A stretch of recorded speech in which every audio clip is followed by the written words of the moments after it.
Sem dúvida alguma, a gente está voltando ao normal, né? Isso dá um conforto muito grande para todo mundo. Eu queria agradecer esse convite. Vamos começar, então.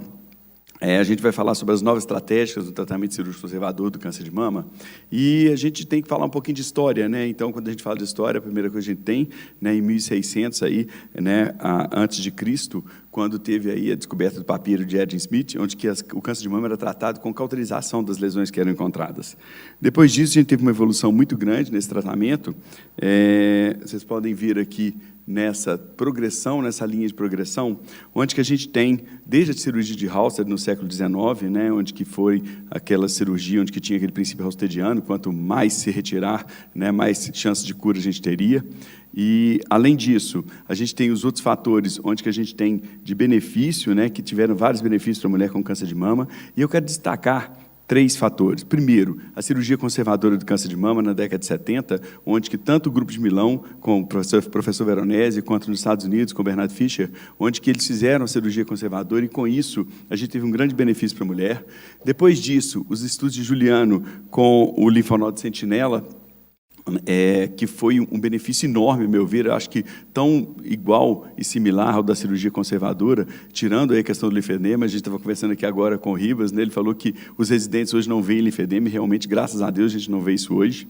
E, posteriormente a isso, a gente teve agora, né, a questão das traias, onde que a gente tem a maior preservação ainda da mama, onde que a gente não faria cirurgia.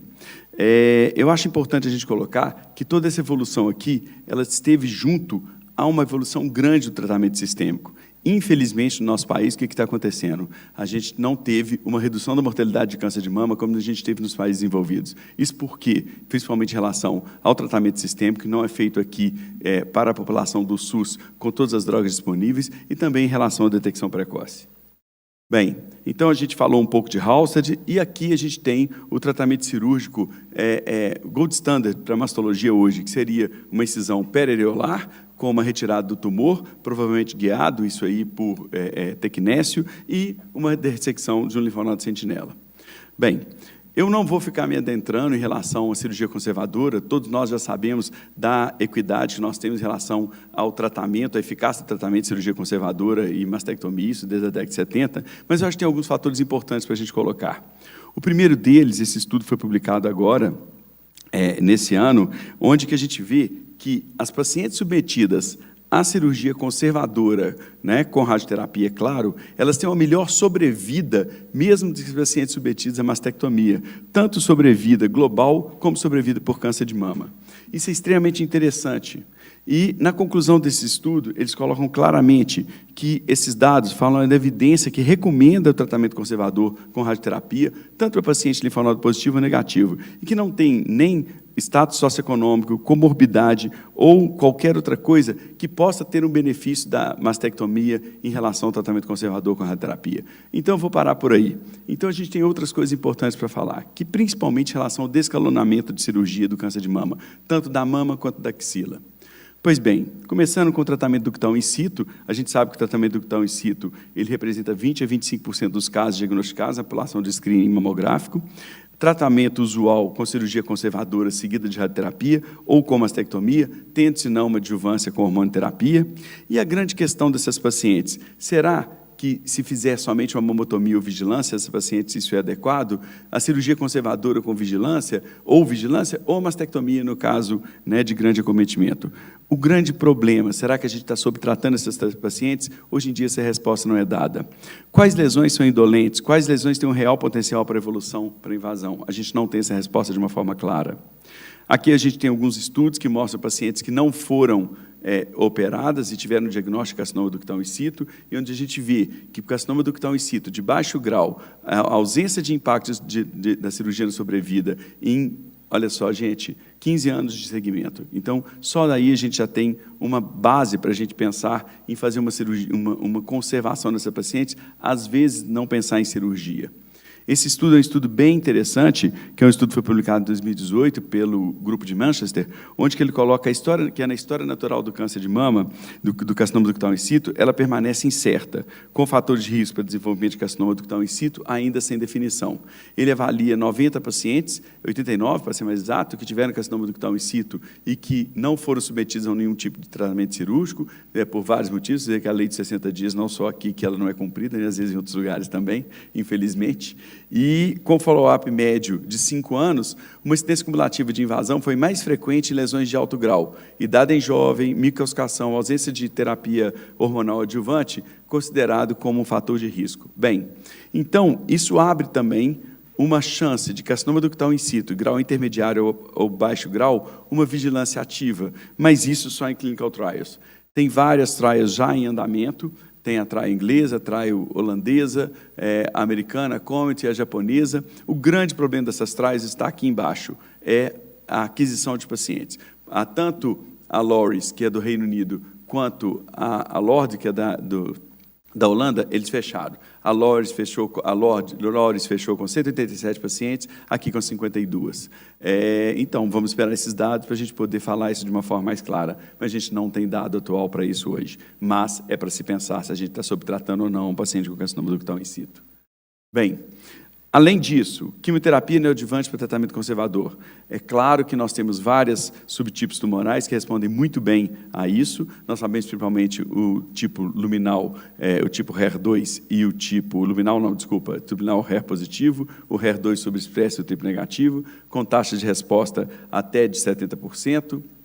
Esse estudo é um estudo muito interessante do grupo do Memorial, onde que ele fala tanto que a quimioterapia neoadjuvante pode dar um downstage, permitindo que a gente faça um tratamento conservador nessas pacientes. São 600 pacientes avaliadas, e eles viram como conclusão nesse estudo que aquelas pacientes triplo negativo, HER positivo e até mesmo a luminal, ela tem uma chance de downstage e tem uma chance de tratamento conservador. Esse estudo é um estudo extremamente importante, porque o Alexandre está aqui e vai nos falar isso depois, acredito eu. As pacientes luminais, elas não eram candidatas à quimioterapia neoadjuvante, mas com a quimioterapia moderna, que é o que a gente pode fazer com nossos pacientes, essas pacientes têm uma resposta adequada e elas podem, sim, fazer uma quimioterapia neoadjuvante e, fazendo a quimioterapia neoadjuvante, serem aptas a um tratamento conservador.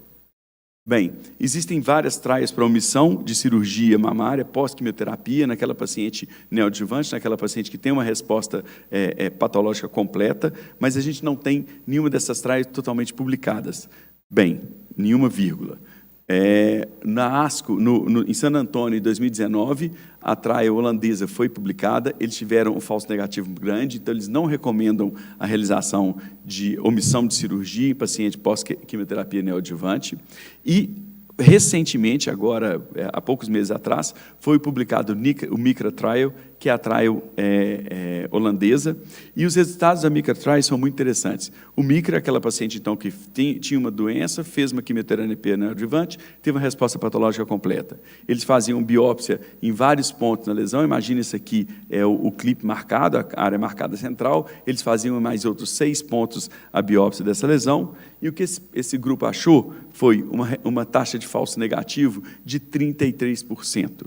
Isso é péssimo. Com isso, a gente tem hoje ainda uma não autorização de realização de omissão de cirurgia em paciente que foi submetido à quimioterapia neoadjuvante e tem uma resposta patológica completa. A questão toda é, qual a melhor forma de avaliar essa resposta patológica completa? Com biópsia, com biópsia a vácuo, com COR? Qual é o melhor método de imagem? Ressonância magnética, ultrassom? E aí a questão também que o falso negativo, a pessoa perde a possibilidade de uso da capecitabina no tipo negativo e do TDM1 naquela paciente que é HER positivo, onde que a gente sabe que isso é má prática não usar essas drogas depois de quimioterapia neoadjuvante, quando a gente tem uma doença residual.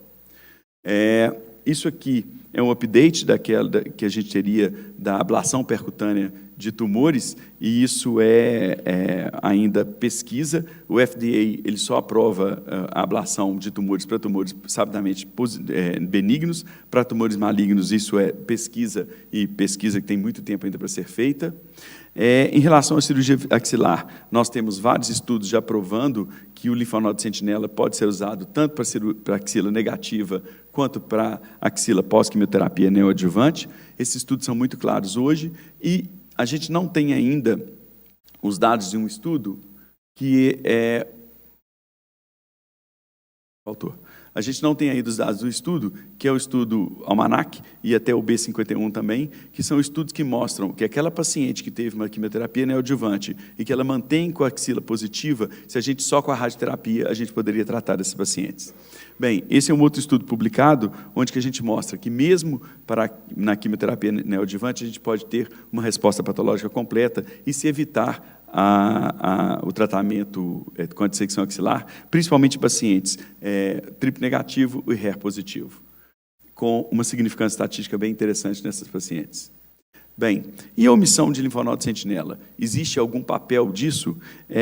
Isso é muito interessante, que é o Choosing Wisely, e ele teve um update agora em julho de 21, onde que não se recomenda o uso rotineiro de linfonodo sentinela naquela paciente que tem um tumor inicial, receptor hormonal positivo e HER negativo com mais de 70 anos. Isso é extremamente interessante a gente falar, porque isso não é a rotina nossa. A gente normalmente faz a biópsia de linfonodo sentinela. E a gente tem vários estudos hoje colocando que a gente poderia evitar essa biópsia de linfonodo sentinela nesse grupo de pacientes. Bem, existem algumas trials para omissão de linfonodo sentinela, tem a SAUD, tem o INCIMA e tem o BOG 2013, mas a gente não tem nenhum dado dessas trials para que a gente possa usar no nosso dia a dia. Bem, era isso que eu tinha para dizer, eu espero que a gente possa discutir alguma coisa no final. Muito obrigado, gente.